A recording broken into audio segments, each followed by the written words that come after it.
Committee. Since we moved this hearing up so he could get home a little bit sooner, I'll ask Dr. Watson if you'd like to open us up in a word of prayer. It's my pleasure. Dear Lord, thank you for look over us on our way home today in our journey in this wet weather. But before we go home, let us discern as you would have us do here in this committee. And in Christ's name I pray. Amen. Thank you. All right, we have one bill on the agenda today. It is Senate Bill 7. We have 3 people that have signed up to speak on the bills. Anybody else need to sign up before we get started? If so, come around and get this from us. Otherwise, I'm going to ask Senator Beach if you would please present to us Senate Bill 7. Well, Mr. Chairman, thank you, and members of the committee, thanks for having me before this committee. I got to tell you, I'm in my 11th year in the Senate, and I have never been before the Judiciary Committee, so this is a first. I'm a rookie. May not be your last. But I appreciate being in front of this esteemed committee. I bring before you Senate Bill 7, and it's a bill that I'm calling 3G, Gangs, Guns, Gone. The idea for this bill came about from Fulton County Superior Court Judge Craig Schwall. He and I were having lunch, and he just told me, we have to do something to lock up these violent offenders. He said down in Fulton County, it's a revolving door, and these violent offenders are back on the street committing more violent crimes. What SB 7 does is if you commit a violent crime with a gun or a 3-inch blade knife, you will receive a 10-year mandatory pre-enhanced sentence before you serve a day of the sentence you're convicted of. So, for example, if you go into a convenience store and rob a clerk at gunpoint and rob that store and then are captured, before you serve a day of the sentence for armed robbery, you would have a 10-year pre-enhanced mandatory sentence. I would just say this, Mr. Chairman and members of this committee, we have a crime crisis right now. We have a gang crisis. And I will refer to this AJC article that was last Sunday's paper, homicides up 3rd year in a row in Atlanta. Now this is just Atlanta, 3rd year in a row, 170 murders in our capital city. 19 were teenagers, and in the pages in here, they are pictures of these ones that were killed. And I got to just be honest with you guys, it's our youth. We're losing a generation of youth. A lot of these pictures, they look like they're between 20 and 30, 35 years old. We are losing our youth, and we have got to get this crime under control. When you look at Governor Kemp, used a good portion of his State of the State speech to address crime and gang activity. Lieutenant Governor Burt Jones has made it a priority to tackle crime and gang activity. And then our Senate Majority Caucus has made crime one of our 4 priorities in our priorities for this session. So in closing, Mr. Chairman, members of the committee, I realize that a 10-year pre-enhanced mandatory sentence sounds harsh, but I would remind you these are harsh criminals. I believe the number 1 priority of government is to keep our citizens safe. If we want to continue to fill the World Congress Center with convention business and have Super Bowls and national championships, we cannot have a reputation of an unsafe state or an unsafe capital city. So we, in my opinion, have to tackle this issue with really tough laws. So thank you for hearing my bill. It's a page and a half. It's not a long bill. It's fairly simple. And I will open it up for questions. Thank you for hearing Senate Bill 7. All right. So one question I have, you mentioned starting off, it sounds like the aim of this bill really is to deal with the issue of the rising crime and violent crime, especially in Atlanta. Is that right? That's right. And so do you have concerns that we're not getting long enough sentencing right now, and that's part of the reason we're seeing this rise in crime? Is that one of your concerns? Well, as I said, Judge Schwall told me it's a revolving door down there in Fulton County, and these criminals are going back out on the street after they've already committed a very violent crime. And, you know, I think we need to lock the bad people up. Now, I was all for Governor Deal's criminal justice reform a few years ago, and I want people to be reformed and be rehabilitated and have a second chance. But these folks are just really, they're hard criminals, and we've got to, I think, treat it as such. So, and somebody can correct me later. I know you're not a lawyer. I'm not trying to quiz you on that. But the current law looks like you have a period of 5 years, a mandatory minimum sentence, that has to run consecutively. And so it sounds to me like one of your concerns is that's not even being followed right now, because ideally those people you're talking about will be locked up for at least 5 years right now. Correct. And so the one thing you do add in here is you add the RICO statute, a section that adds that to this code section. Any reason particular you wanted that added in the bill? Legislative Council just recommended that. Okay. You have some other questions. Senator Jones. Thank you, Mr. Chair. Senator, my only question is, even if it is accurate that there's an revolving door in Fulton County, do we know if that exists in the rest of the state? And of course, this will be a statewide law. Yeah. And should we apply this to other parts of the state that may not have a revolving door? Well, I don't have the answer to that, Senator, but I do know that gang activity goes on all over this state. In rural Georgia, Augusta, Georgia, other parts of the state, we do have a gang issue. And so we do have some violent crime going on in other parts of the state. Now, the capital city is the largest city, and it does have more crime than probably the rest of the state. But we can't keep doing 165, 168, and now 170 murders in the 3 years in a row. It's went from that. We can't continue on that. This is unsustainable to have these kind of murders and homicide rates that really actually are more than per capita than Chicago. And I don't want that reputation. I want to be in the convention business. I want to be the #1 state to do business. I want to get a Super Bowl, and I want us to be considered a safe state. And right now, our reputation is not real good. Senator Parent. Thank you. I've got 2 questions, if it pleases the chairman. Thanks, Senator Beach. First, following up on the chairman's question, if there is a revolving door, and so people aren't getting the 5 years mandatory minimum that's already on the books, it wouldn't seem that your bill would address that particular problem. Because if they're not doing the mandatory minimum, this wouldn't change that situation. Am I correct? I believe that judges and district attorneys should follow the laws that we create down here. We're the legislative body of the state of Georgia. And when we pass a law and it's signed into law by the governor, I think our DAs and our Superior Court judges should follow those laws. No, I'm in agreement with that. I guess what I'm driving at is, maybe the question is, do you not think 5 years in some of these circumstances is too short? Because if the problem is that the sentences are too short, that's one thing. But if they're not following mandatory minimums that may otherwise be adequate to you, then that's another problem. So I was just trying to tease that out I a want little to bit. send a message to criminals that we are not going to put up with this. I also think that we should do some education and have some public service announcements if we pass this legislation that allows us to tell our youth that are in the paper that if you do commit a crime at gunpoint or with a 3-inch blade knife, you're going mandatory 10-year prison. So we've got to get that message out, and maybe that will curb some of the crime if they know that we're serious, and that we make the DAs and the Superior Court judges follow our laws. Final question. I mean, isn't it also true that these very police chiefs here in Atlanta and some of our other big cities have really made the point that they need assistance out of us with our laws in terms of easy access to guns and getting guns off the street?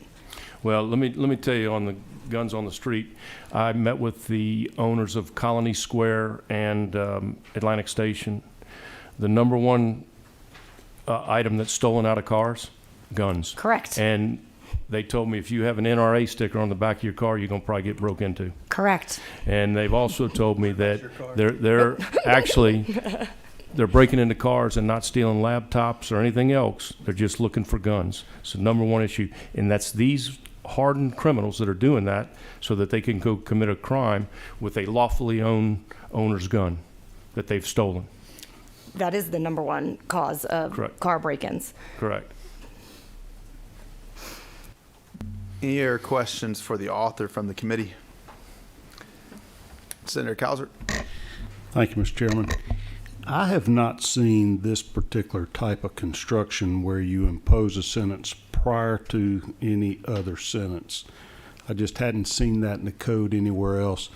Are you talking about a sentence for these underlying offenses like the aggravated assault or kidnapping or murder or whatever? Carjacking, kidnapping, rape, at gunpoint. So if I'm convicted of armed robbery, I get 10 years and then I you serve start my your sentence, armed yeah. robbery? Why not just extend the sentence for each of these underlying offenses if committed with a firearm?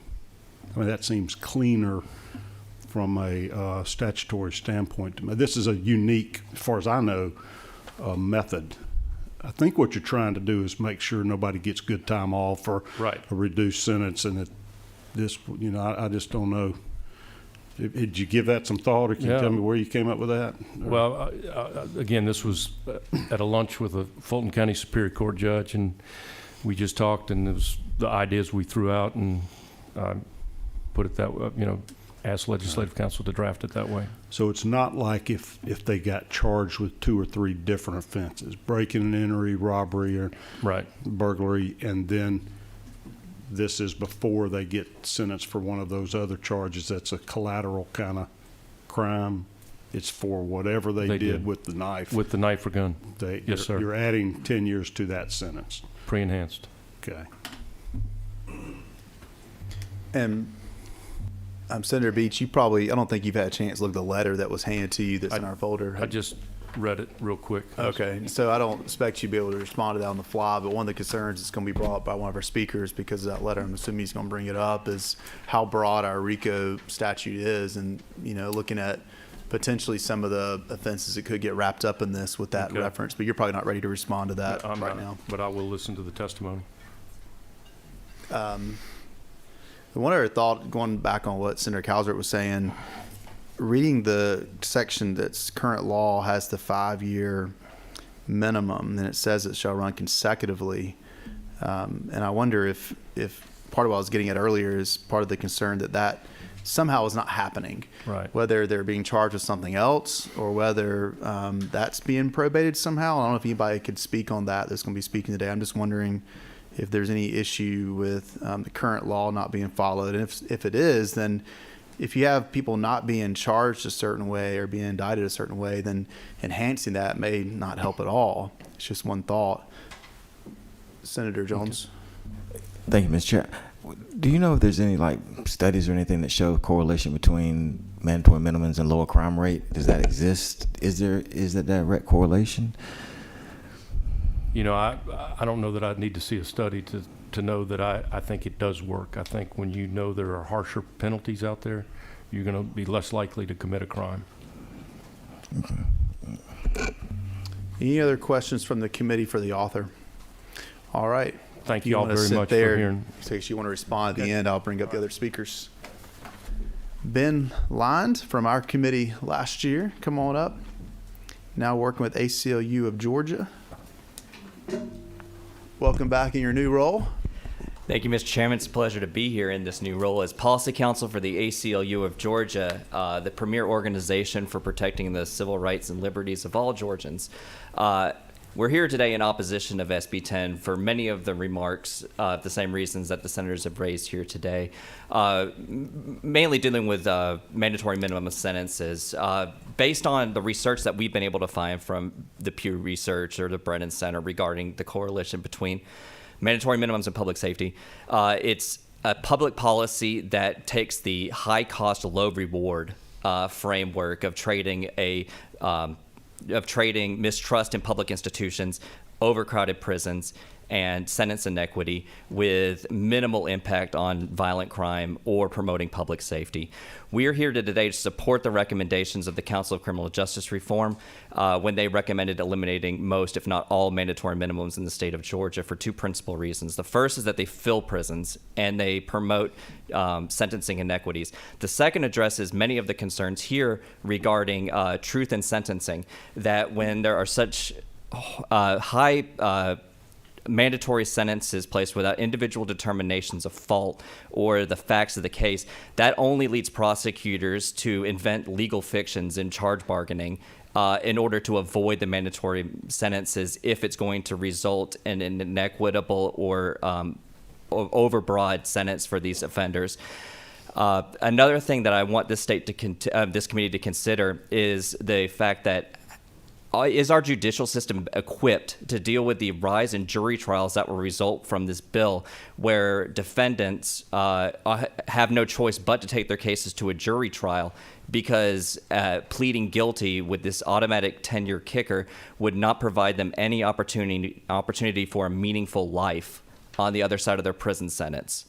Also, we want to take those concerns and weigh those against the minimal public policy benefits of mandatory minimum sentencing, where, especially in light of if the idea is to have the availability of harsher sentences, every single enumerated offenses that triggers the mandatory minimum 10-year, with the exception of two, already carry death or life imprisonment as an option for prosecutors. If these are cases where a judge or prosecutor believe that harsh sentences are necessary, that provision is already available to the judiciary.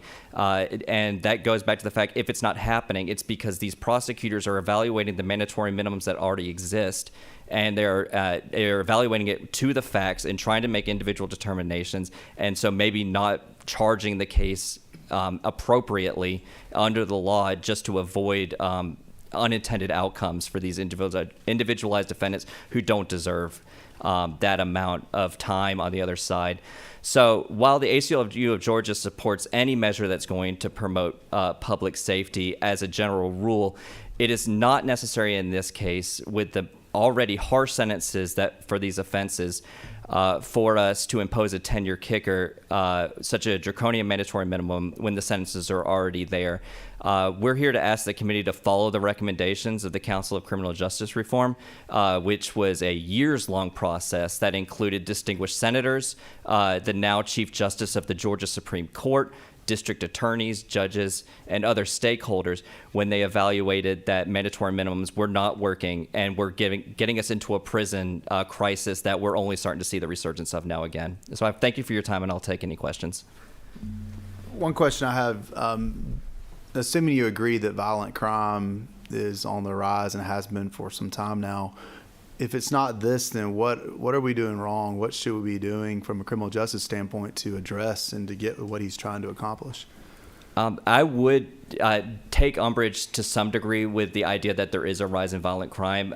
From every metric, and I do try to watch what's happening in the Atlanta Judicial Circuit, that when we look at crimes, we know the murder rate has risen somewhat, but all other crimes, at least for this year, have decreased from where they were at last year. I think that the pandemic definitely had some impact on crime, but we don't have enough data from a point showing a trajectory that there is a rise in violent crime. But accepting as true that there is, we know that Georgia punishes more people more harshly than any other state in the union. We have more people under community control than any other state in the union, and that's even on per capita levels. I think the only other state that imprisons more people than we do is Louisiana, but we still keep people up for more probation for longer. So if there is a rise in violent crime, it's not for the fact that we're not sentencing people to harsh enough sentence that's keeping crime down. If there is a different way, the smart on crime approach that people have looked at and what was recommended by the Criminal Justice Reform Commission is looking at community partnerships and way for community intervention to reach people where they are, because the fact that there's higher prison sentences is not getting pushed down to young offenders, because when we're talking about these crimes, we're talking about people who are young, who have no concept of what waits for them on the other side of the criminal legal system. So actually having those education and Trying to invest in communities where people think that they have a future is probably way more effective than such draconian mandatory minimums. And to be fair, Senator Beach, one of the things you mentioned I wrote down was about having education and public information campaign about our current laws. And I'm not sure if we're doing that now or how to effectively do that, but you have strong laws as we see here on the books. I don't know if that's being And received. then that goes on to the other side. If the laws are not already being followed, then what's the point of educating people about what the mandatory minimums when that's not being something that's actually followed by judges or prosecutors? Senator Cowsert. Thank you, Mr. Chairman. So Chairman Beach's concern is this revolving door. You know, these people, it seems to be that we keep reading about criminals that it's not their first offense or second. They've been convicted, they've spent time, and it's not working. What would you think if this bill got changed to where it was for repeat offenders only, which would directly address his problems? So let them get their normal sentence on the first time they break into somebody's car with a gun, but the next time, by golly, we mean business. Would that satisfy your concerns? It wouldn't, and the reason I would say why is when we look at serious violent offenses, there are already so many provisions in the law regarding repeat offenders for serious violent felonies, where that I believe under 1710(7)(b), when we talk about sentencing for serious violent felonies, it's an automatic life sentence. And so if that's not what's addressing the problem, these enhanced criminal penalties, then I don't think that these adjustments to this law are actually targeting what the issue is. And no part of my testimony or answer here to the question is, impugning, the good intentions of this bill. If, I want to live in a safe state and, a state that, allows for business to go on. I just don't think this is actually targeting what the issue is. And maybe we can get more information on this, but you're saying right now if someone violates this code, I know this is already basically an enhancement section, I guess the right way of putting it. If someone commits one of these crimes twice, there's already is there a life sentence built in? I would defer to legislative counsel if I'm wrong, but my understanding is under 1710(7)(b), the second commission of a serious violent felony requires an LWOP sentence. Okay. Senator Jones. Thank you, Mr. Chair. So my question is, when you were mentioning about the jury trial situation, that could cause actually more jury trials to occur because they have no choice at that point in time. So you might have someone who's willing to plead guilty, but now say, I got to go to have no choice but go to trial. Can you explain, number one, the impact that could have on the jury system itself, and then number two, to where you actually may start losing cases potentially because you have victims or witnesses who may not be able to come forward for various reasons, especially now if you have an increased backlog and it takes years before the case goes to trial? I think it's worth mentioning at this point to emphasize how bad the problem with jury trials are in the state of Georgia right now, where there's still multiple circuits suspending speedy trial rights of defendants because they can't get to the cases they already have. So that's changing nothing. That's still the situation we're in terms of we don't have enough bandwidth with our defense attorneys and prosecutors and judges to get the jury trials done that we're trying to do now. But so if this bill comes up, I understand because I was both a prosecutor and a criminal defense attorney, and I know when defendants, if it's a acquittal or nothing for them, because if they're facing down that long, and so many of these offenses are automatically under this bill would require 20 years to the door. And so for a lot of defendants, that's going to be their entire life before we even start talking about the time that they could be sentenced to on top of that. So the only option they have is to go to a jury trial. And I can also say that, when we start talking about the time that Superior Court judges spend on trials, it's largely these types of offenses. I think that this is the kind of bill that's going to create that positive feedback loop that's only going to exacerbate, the crisis in terms of having people able to comply with their speedy trial demands. And if you want to talk about the effect it has on victims, then we start looking, because while the state can suspend statutory speedy rights, we cannot suspend constitutional speedy rights. That's not a provision given to the legislature. So you have cases that have victims, and when we start talking about serious violent felonies, by definition, they're cases with victims. And so now, are we going to start pushing out, trials long enough where now, because it only takes a year of not having your jury trial for a presumption that your speedy trial rights have been violated under the Constitution, where now we've waited so long that these victims can never have justice because their cases are effectively time barred because of constitutional speedy demands. Are any other questions from the committee? All right, thank you, Ben. Thank you very much, committee. Next on the list is Mr. Thomas Weaver. And Mr. Weaver submitted a letter in advance, which anyone's always welcome to do to the committee, and we put it in the folder. And so you do have a letter from him in your folder already. Good afternoon. Good afternoon, Mr. Chairman, members of the committee. Thank you for acknowledging and recognizing me to speak, Mr. Chairman. Members of the committee, I want to share just a few concerns that I have that are enumerated in the letter that the chairman alluded to, for one of my senator, and Senate Bill 7. Let me take a moment first to share that as his constituent, I count myself fortunate that he's willing to go out of his way to sponsor this measure to provide for a safe and secure Georgia. And I know that our governor, both in his recent inaugural address and State of the State address, I know that going after gangs and gang members is certainly a major overarching public policy administrative goal also. However, when you dive into the depths of just how far this goes, it may not surface just from looking at it, but there are a few roots that are under the soil that branch up and out and down that I think that the committee should be aware of when reviewing this measure. Indeed, on line 23, it talks about a violation of Georgia Code Section 1614.4, which is, as was alluded to earlier by the chair, of the Racketeer Influence Corrupt Organization statute.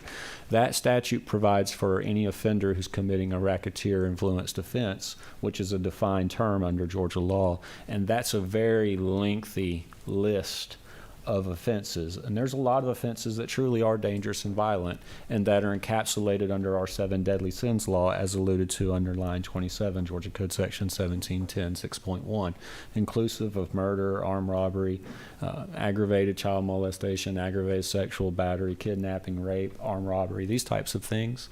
But that list of what's included under the Racketeer Influence Corrupt Organization statute goes further than that. It includes alcoholic beverage violations, financial trade security and lien violations, mortgage fraud.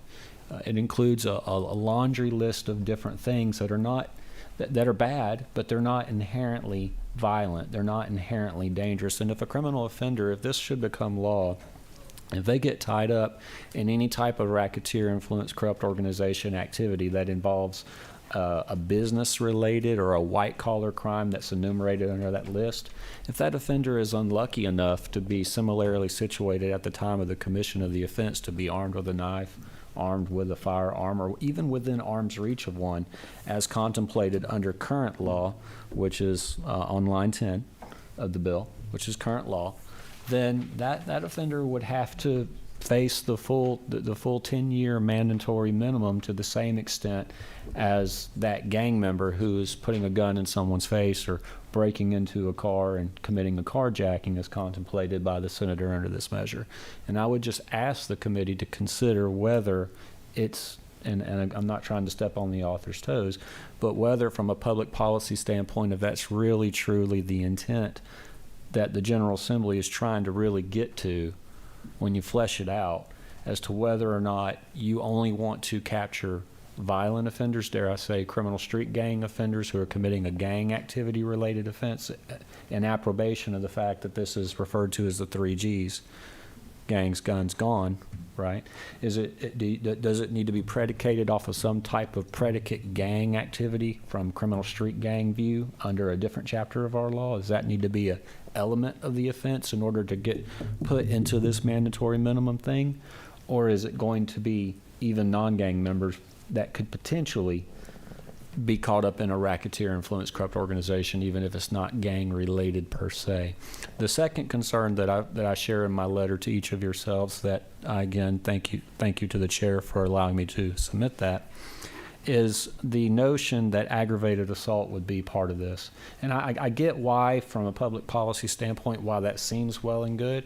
But like I shared in my letter, I would sure hate for one of those hard-working Georgians who has their firearm that day, who thinks in the heat of the moment that they might be trying to help, But for maybe in a universe of things I won't garner to speculate here, but for whatever reason, it turns out that them pulling or presenting that firearm isn't quite justified under the law, under the exact particular set of facts in that case. Well, that hardworking Georgian, that law-abiding, tax-paying citizen now is looking at the same 10-year sentence too, unfortunately.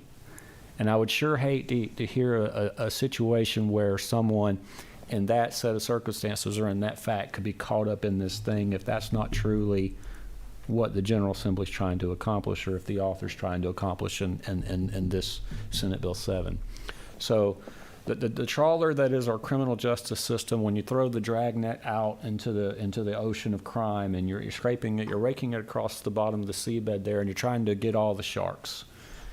My fear is, in approbation of the sentiments that I outline in my letter and what I shared with you verbally, and also to the benefit of the audience, is that you might reel up a dolphin in that net.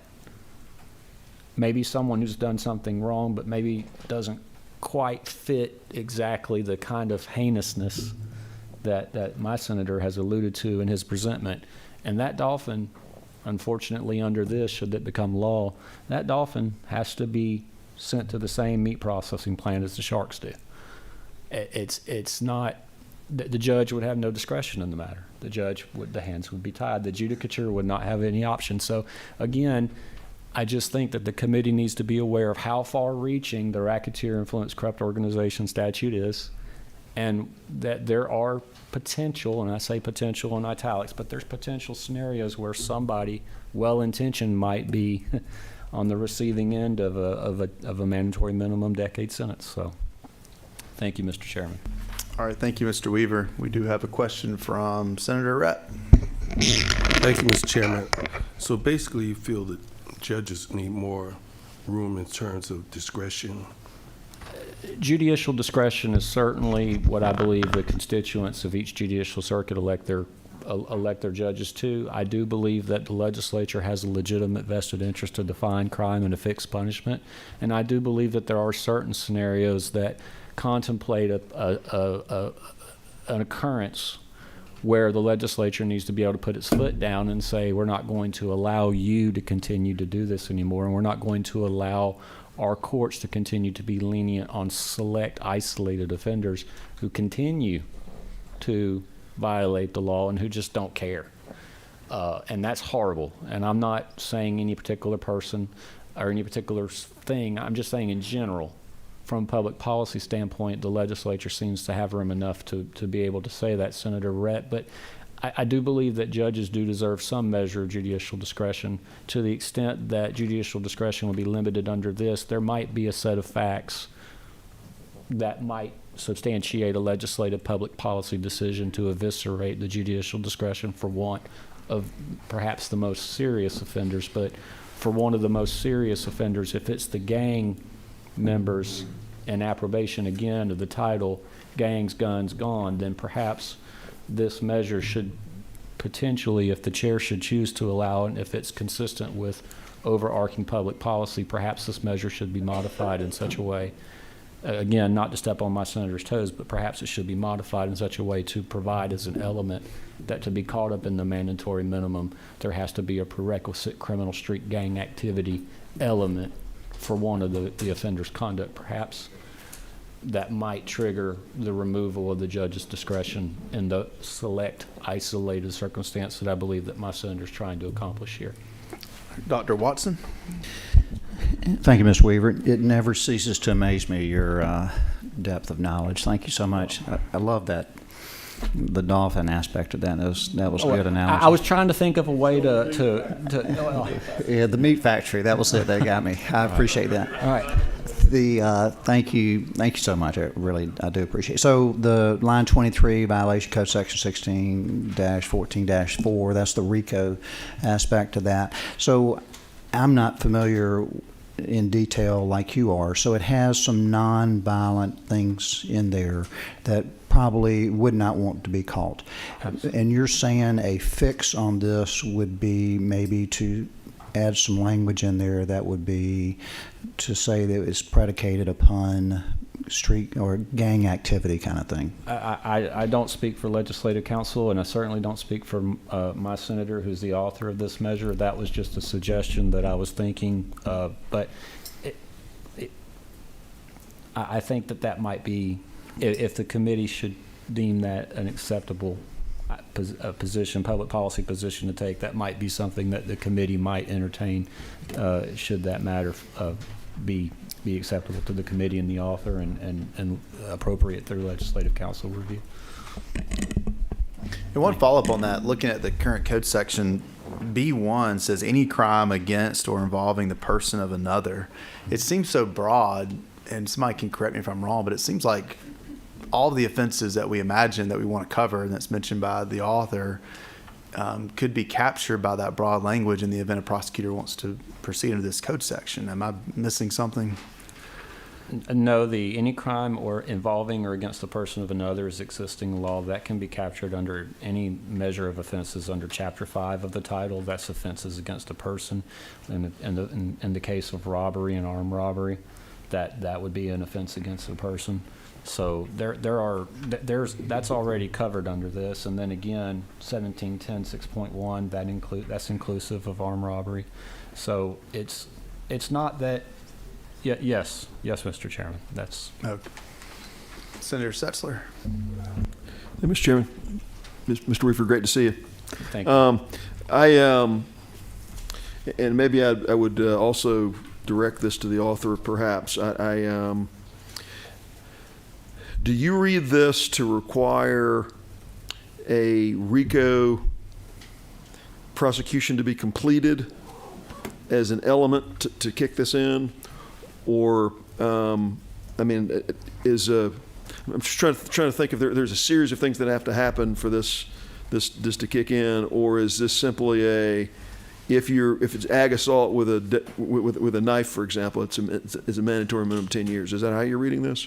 Well, under current law, if a criminal defendant is charged with aggravated assault with a knife and the state was able to prove through the prosecution that the knife had a blade in excess of 3 inches in length, that criminal defendant could separately be charged under a separate count under the charging indictment of possession of firearm or knife during the commission of a crime. To answer the first part of your question, Senator Setzler, a violation of 1614.4, I don't want to, since it would be its proposed law, I don't want to speak on the behalf of any prosecutor or any professional legal counsel, but I think that it would be in conjunction with a racketeer influence corrupt organization indictment, that's a prosecution under that. So to the chair, is it the chair's understanding that you'd have to have a racket, you'd have to get convicted under 1614.4 as a necessary component of this, or can this live on its own? I don't know. It says, and I'm sure somebody in the room can answer this because it's current law. You have the attempt to commit, and you have the list of things that you're attempted to commit. So I'm assuming you'd have a separate indictment under the RICO statute. Yeah. But then that may create a level of then how many offenses are we charging? Because you had RICO's, my understanding of RICO is you have, that's one offense, and you have the underlying offenses that go into that. Right. And now how many layers do we have? Maybe somebody can clarify. So my question is kind of a structural question, maybe to the whole is, do you have to get a RICO, do you have to prove the RICO elements to get into this, or can can this enhanced penalty live on its own? I don't, by reading this, I don't know the answer. I don't know the answer to that either. If I may, Chairman, one Please. last thought. This was not in my letter. This is trivial when weighted against the larger overarching public policy question in consideration of some of the other things that you're having to think about. The part about the blade being 3 inches or more, and looking through some of the history at my law library this morning, I think that previous legislatures determined to have that blade length at 3 inches because that's where you can begin to reach the bodily organs through the skin. I think 3 inches is where you can get to the lungs and different places through a puncture wound. But I just want to remind the committee, if it should meet with the committee's approval, that the legislature has, in different places of the law that have nothing to do with this code section, you define knife differently. If you want to leave the definition of knife here for one of the blade length the same or not, I'm not saying you do or don't. I'm just wanting to throw that out there because in other parts of the code, knife is defined differently because in other parts it's 12 inches. So the firearm is defined the same for this code section as in other parts of the code, but knives are defined differently. So it's just a thought. It's neither here nor there. It's just so you're having awareness. Any other questions from the committee for Mr. Weaver? Thank you. Appreciate you. Last group signed up to speak is GACTL, Georgia Association of Criminal Defense Lawyers. Amanda Park Palmer and Jill Travis, y'all coming together. Can y'all answer the question that we were just asking about how RICO would work, if you know? If not, I'll make Robert come up here. He didn't want to come up here. He's giving me that look. He's hiding in the back. He's giving me a look. Now he's giving me a thumbs up for the record. Just for purposes of the record and introductions, I'm Jill Travis with the Georgia Association of Criminal Defense Lawyers. I'm joined with Amanda Clark Palmer from Garland, Samuel, and Loeb. She's my expert witness, and I'm just here to help. So I'll let you hear from her first. So I will answer your question first. I think practically you could have a prosecution just for this code section by itself because it doesn't talk about having to have a conviction for some other crime. It's just talking about did you commit some other felony. But just practically, I've never ever seen it done like that. It's always a tag along to some other crime, ag assault, rape, what murder, what have you, something like that. So I will try not to belabor the points that have already been mentioned this morning, but I did want to echo some of the same concerns about the effect of mandatory minimums on our community and our criminal justice system. They do take away discretion from judges and place it in the hands of our prosecutors. They also lead to longer periods of incarceration, which have been shown to increase violent crime, not to decrease it. Because mandatory minimums and longer periods of incarceration remove people out of their community, take them away from their family, take them away from whatever supporting structure they may have had, their job, their community resources. And the farther away you get from that, the harder it is to reintegrate into society, the more likely you are to go on and commit another crime.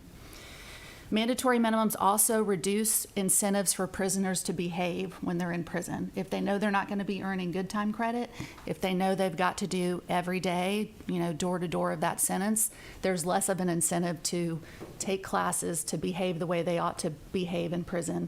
And instead, maybe not more of an incentive, but certainly a more likelihood to be involved in violent behavior while they're in prison, which might affect the safety of our correction officers and other civilians who work in our prisons.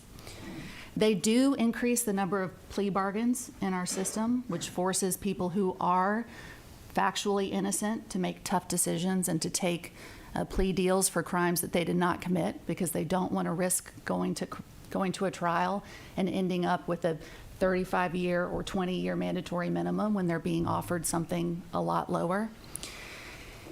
People are less likely to commit a crime when they know they're going to be caught, not when they think they're going to be serving a longer sentence. And I mean, just look at the murder rate to answer that question. If murders are on the rise, homicides are on the rise, that's a crime that you already have a mandatory minimum life in prison. And if you get the possibility of parole, you got to do 30 years before you can get out. And even knowing you have that length of a sentence, we're not apparently deterring people from committing murders. And then, as I think you've heard, the list of crimes that are in this statute, I think with only the exception of basically aggravated assault, they already have very serious mandatory minimums and maximum punishments. So these are already crimes where people, if they get convicted on armed robbery, they're serving a mandatory minimum of 10 years. Carjacking, mandatory minimum of 10 years. The sexual offenses is a mandatory minimum of 25 years. So these are already crimes that have very significant and stiff penalties attached to them as well. And as I think you just pointed out, Mr. Chairman, somebody who commits a second offense of possessing a firearm or a knife in the commission of a felony, on their second offense, they're already getting a 10-year mandatory minimum that has to be served consecutive to whatever sentence they get for the underlying crime. So I heard the comments about how Judge Schwal feels about what's going on down in Fulton County. My experience going down there is that people who commit armed robberies are not getting 1 and 2 year and 3 year plea deals. Those are the people who are getting the focus of the resources in our metro counties. If people are getting plea deals in a case where they've been accused of doing something serious, it's a proof problem. The witness is not there. Maybe they've got the wrong person. Maybe there wasn't a sufficient enough investigation that happened the first time around. So in my view, if you want to address violent crime, you've got to figure out the resource issue. And I'm not just talking about giving law enforcement and prosecutors what they need. You've got to address income inequality, schooling, things that keep people from getting into trouble in the first place. Thank you. And so you're saying that right now, the current law, this current code section we're in, a second offense here is a mandatory minimum 10 years? Yes, that's what it says in I was going to ask you what the code section. 1611-106C. Upon the second or subsequent conviction of a person under this code section, the person shall be punished by confinement for a period of 10 years, and that sentence cannot be suspended or probated. And then we have a separate code section, which was mentioned before, our recidivism code section that talks about if you've committed a felony the second time or the third time, those already have enhanced punishments in terms of how long do you have to serve, are you eligible for parole. So we have a lot of mechanisms in place already that are punishing repeat offenders. Under that code section you mentioned, can that sentence be ran concurrent with the other sentence, or is that consecutive? Are you talking about 1611-106, the possession of a firearm one? Yes. It the does second have to offense. be,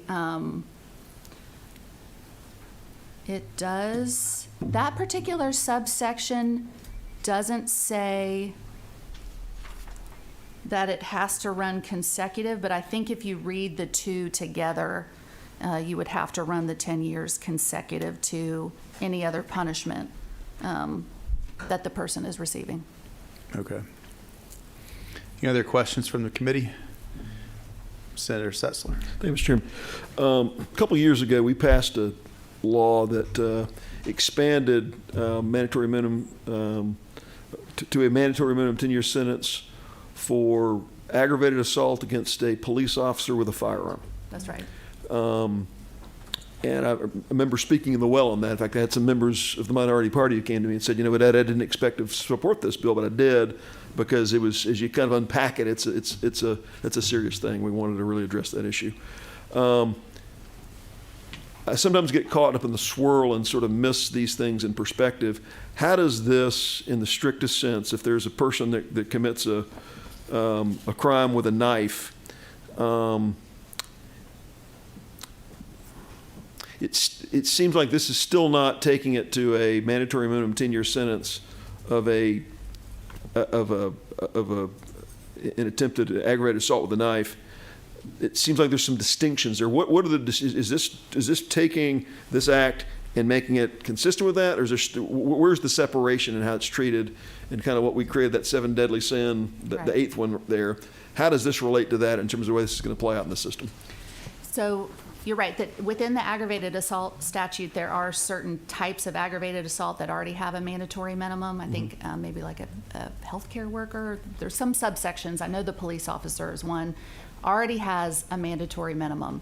And if somebody was convicted of aggravated assault on a police officer plus this particular crime, having a gun or knife in their possession, they're going to have to do that mandatory minimum for the ag assault. Then they have to do 5 after that. Now, the judge does have discretion to probate those 5 if that is what, the individual facts of that case and that person merit. There are some, I did want to point out too that, with aggravated assault, you can commit an aggravated assault a few different ways. One is if you actually try to injure somebody else or do injure them. One is just doing something that puts somebody else in reasonable fear of immediately receiving a violent injury, even if you were not intending to injure them, but you do something that causes them to be fearful. That's a type of aggravated assault. And I think that's a situation where we want the court to have discretion to decide, well, what's the appropriate punishment given all these circumstances and giving all these facts? because it can be a type of crime that may be viewed as less serious as one where you've injured somebody. And that does have, the ones where you've caused a harm to somebody, and especially the 7 deadlies, you've already got those enhanced punishments in there. So you're not letting the violent crimes where people are being hurt go unpunished or getting off on a light punishment. Mr. Chair, could I ask a follow-up question? Because what I'm trying to explore here is just kind of what I think about kind of the outer lying fringes of this, what's involved here. I mean, and I think the gentleman bringing the bill is high-minded in wanting to, make a 10-year mandatory minimum. If someone takes a knife and they plunge it into the chest of someone in a premeditated murder, right in their chest to murder them, that seems like that's 10-year plus range. What I want to make sure we understand, though, because this is still early in session, we're in committee, are there some guardrails we need to put on this so that if someone is in possession of a knife or a firearm, so say they have a firearm, they get in an altercation, what is I was not aware that our statute had this framework where if you're in proximity to, and I don't want to create an absurd example like there's a butcher's knife over here in my kitchen and I get in a fight with someone. I don't want to go there. That's a little bit absurd. But if someone is in possession of a weapon, but they're not using the weapon in the act, does that still get caught up in this if we enact the bill as it's drafted? Well, the statute already talks about having the weapon either on you or within arm's reach. So that's already caught up in the bill. So if I were to, if heaven forbid, someone were to attack another person, they've got their Glock on their whether it's concealed or they're carrying open. If they attack somebody in a violent way while they're in possession of a firearm, does this automatically kick in because they're in possession, even if they don't use the firearm in the act? Is that what? So the way that the bill reads is that I think the prosecutor or the charging document would have to say that the gun, well, all the statute says is it has to be within arm's reach while you're committing another felony. So they don't even have to charge that it is used in connection with whatever the underlying felony is. It's just if you have it on you or within arm's reach. That's the code section you're in. We're not talking about using a weapon against somebody. This is the code section that deals with you committing the crime while you have a gun or a knife within arm's length. Right. So I'm sympathetic to the author's desire to using a weapon in an attempted murder in that way, but I just want, this is, as you sort of, it doesn't seem like to be an absurd application of the way this is structured, that if you're in possession of a deadly object and you're involved in a assault, which in absence of that object wouldn't be an ag assault necessarily, would it? Or would it? It can be. You can commit an aggravated assault with your hands or with your feet. You don't have to have a weapon to commit an aggravated assault. Attempted to choke someone or something like that. Yeah. So I'm just trying to get clarification myself in it, because I think the gentleman's intention means something to me. I just want to make sure we're getting our hands around the way this would apply. Because Mr. Chairman, I'm concerned sometimes you get in some circuits you get people that they got a rap sheet, they've committed some misdemeanors before there's someone that the system's mad at, and all of a sudden they get the more severe treatment under this versus. So, thank you, Mr. Chairman. Can I add just a comment to say that I think one of the questions has to be what tool is not in the toolbox that the prosecutors need to be able to get the punishment, and what tool does the judges need to be able to solve some of these crime issues. And the criminal code is hugely populated with punishments. I'm happy to share an article of 10 ways states can reduce crimes, lower crime rates. I would be happy to share that with you. And of course, being assured of being caught is one of the tenets of it. Well, that's the thing. I mean, if we do have a revolving door, if that's true, I'm not asking you if you think that's true, but assuming that's true, we're going to look for a solution. And so I would suggest we get offered solutions to address that revolving door that may be leading to violent crime, especially in the city where we sit right now, because this is what happens. If you don't, you're going to have people looking for solutions. And at some point, we're going to pass something to address that. And so hopefully I think we all can agree that's well intended. I think we all can agree the bill needs work if it could pass at all. But we know that he's identified a problem that's happening, and this has created a great discussion about mandatory minimums in general, whether they're effective or not. But we do need to know why this is happening. Absolutely. I was reading my neighborhood paper, and some of you stay locally in my neighborhood. I'm happy to report the crime rate's down 8%. And so I know that's not making the news, my neighborhood newsletter, but it's what's actually happening. All right. Any other questions for Ms. Travis or Ms. Palmer? Thank you all. Thank you very much. Thank you. All right. No one else signed to speak in the bill. Anything else you want to say, Senator Beach? Yes, I just want to thank you, Mr. Chairman, and members of the committee hearing Senate Bill 7. I want to thank the folks that came down here and spoke. I learned a lot. This bill does need some work, but I want to assure you the intent that I'm trying to accomplish is to, as I said in my earlier statement, the number one priority of government is to keep its citizens and communities safe. And I want to do whatever we can do to take this down. I don't want to see 4 years in a row of homicides going up.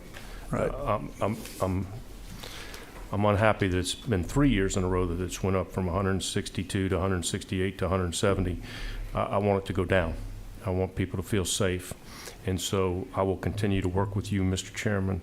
Senator Cowsert, I liked your idea about the repeat offenders. I'd like to maybe work with you on that also. So thank you for allowing me to have a hearing. Thank you. And those that spoke today, I encourage you to meet with Chairman Beach and give some feedback on the current law and help him with trying to craft this in a way that would help solve the problem that he's identified. And I'd like to also tell Mr. Weaver I love dolphins. So thank you for that analysis. Thank you very much, Mr. All right, Chairman. with that, we're not going to take any action on the bill today. With that, we're adjourned. Thank you.